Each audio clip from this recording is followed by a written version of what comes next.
आज का golden tips के अंदर कुछ चुनिंदे पॉइंट को डिस्कस करने जा रहा हूं। Number 1, a raw onion eaten just before going to bed is a proper remedy for the sleeplessness। अगर किसी को रात में सही ढंग से नींद नहीं आ रही है तो वैसी अवस्था में अगर वह सोने के वक्त एक कच्चा प्याज अगर खा करके सोता है तो उसकी नींद बहुत ही अच्छी आ सकती है।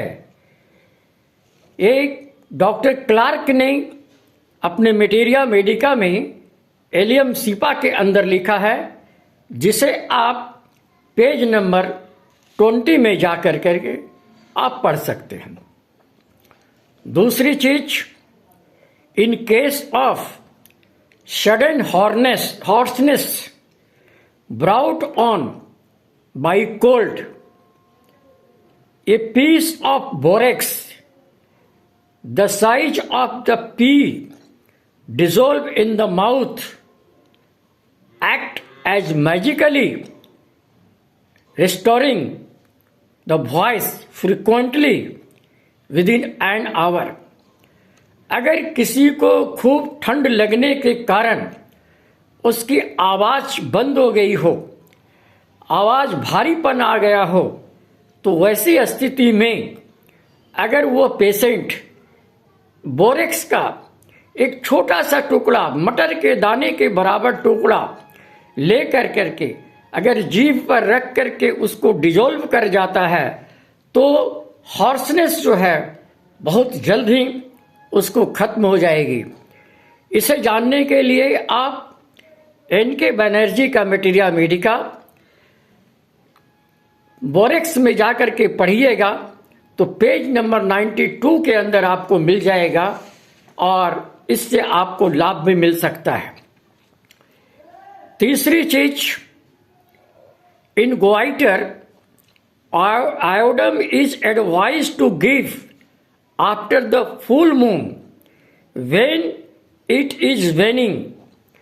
जब पूर्णिमा के बाद जब चांद जो ढलती हो, वैसी स्थिति में अगर गोइटर केस के अंदर अगर आयोडम का व्यवहार कर जाता है तो आयोडम की बहुत अच्छी क्रिया होती है। एक डॉक्टर लिपी ने बताया था, जिसे एलेंस की नोट के अंदर डाला गया है। साथ ही साथ, it should not be given during lying in period in low potency. ये एलेंस में भी लिखा हुआ है और डॉक्टर एनके बनर्जी के मेटेरिया मेडिका में भी लिखा हुआ है कि कभी भी लाइंग इन पीरियड कहते हैं प्रसूति अवस्था को।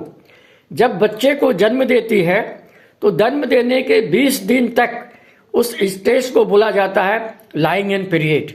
ऐसी अवस्था में अगर आयोडम का व्यवहार करना हो तो कभी भी आयोडम का लोअर पोटेंसी का व्यवहार ना करें।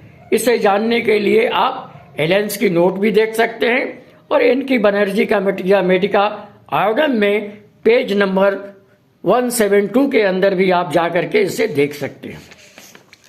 नेक्स्ट जो है वह है the chief distinction between ब्रोमियम and the आयोडम is the former cure the blue eyes and later cure the black eyes.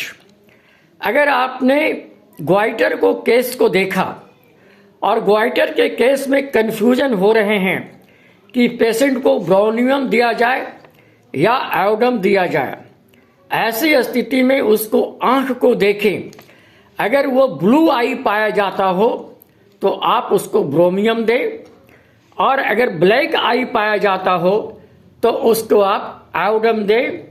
और इसको कोडिंग करने के लिए डॉक्टर हेरिंग ने लिखा था, जो एलेंस मेटेरिया मेडिका के अंदर आप ब्रोमियम में जाकर करके पढ़ सकते हैं। नेक्स्ट जो है increase of urine under AP smell so that medicine is acting well, then stop the medicine.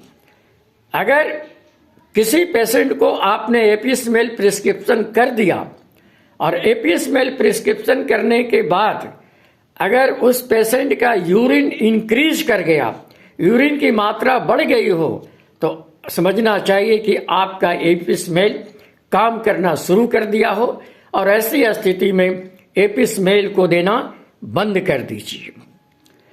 Next जो है, must avoid to prepare any kind of food in the aluminium utensil, it will produce severe constipation.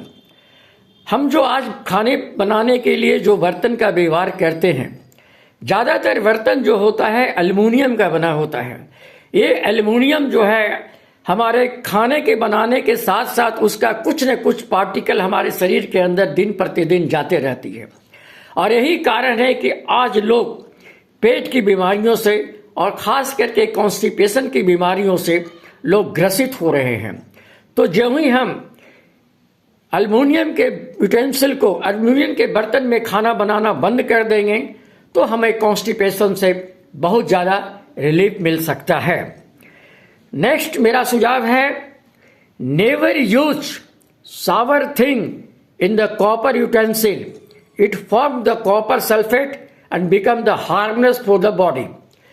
आप तांबे के बर्तन में कभी भी कोई खट्टी चीज का व्यवहार ना करें।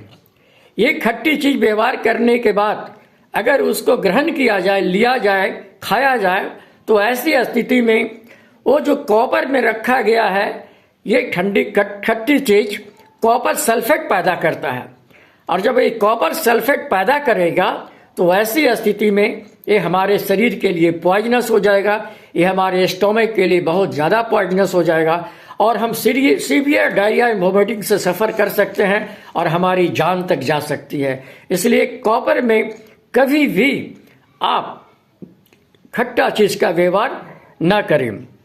नेक्स्ट जो है, keep water in the copper jug and jug keep on the wooden, then water drink in the early morning. आप एक जग में पानी रख दें और उस पानी को आप काठ पर रखें और काठ पर रखने के बाद सुबह उठने के बाद उस पानी को पिया करें। आप देखिएगा 1 महीने के अंदर आपके कब्जियत के अंदर बहुत परिवर्तन आना शुरू हो जाएगा और आपका कब्जियत जो है वो दूर होना शुरू हो जाएगा और आप कब्जियत से छुटकारा पा सकते हैं। नेक्स्ट पॉइंट जो है, ulceration of the bearing of the necklace. अगर आप नकली धातु का बना हुआ, जो गोल्ड का नहीं हो, किसी दूसरे मटेरियल से बना हो, अगर हम रिंग को, नेकलेस को अगर हम पहनते हैं और पहनने के बाद अगर हमारे गले में, नेक के अंदर अल्सरेशन पैदा करता हो, जख्म पैदा करता हो, खरोच पैदा कर रहा हो, खुजली पैदा कर रही हो, तो ऐसी स्थिति में हम बोरेक्स दे करके उस पेशेंट को आराम कर सकते हैं।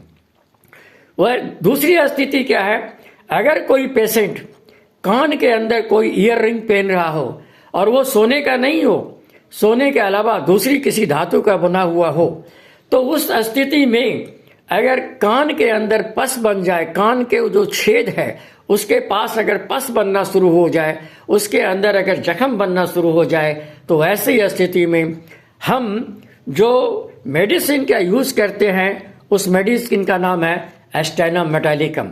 अब एस्टेनम मेटालिकम दे करके उस पेशेंट के कान पर जो बना हुआ जख्म जो है उसको हम ठीक कर सकते हैं। इस तरह मैंने कुछ पॉइंट को आपके सामने रखा है जो डेली यूज में लाने की चीज़ है, हमेशा आपका व्यवहार में करने की चीज़ है। आप इस पर कभी भी चिंतन कर करके मेडिसिन देने का कोशिश करेंगे, निश्चय ही आपको लाभ मिलेगा और होम्योपैथी के नाम पर आपको सफलता भी मिलेगा। धन्यवाद। आपका डॉक्टर कल्याण स्वरूप, गया, बिहार।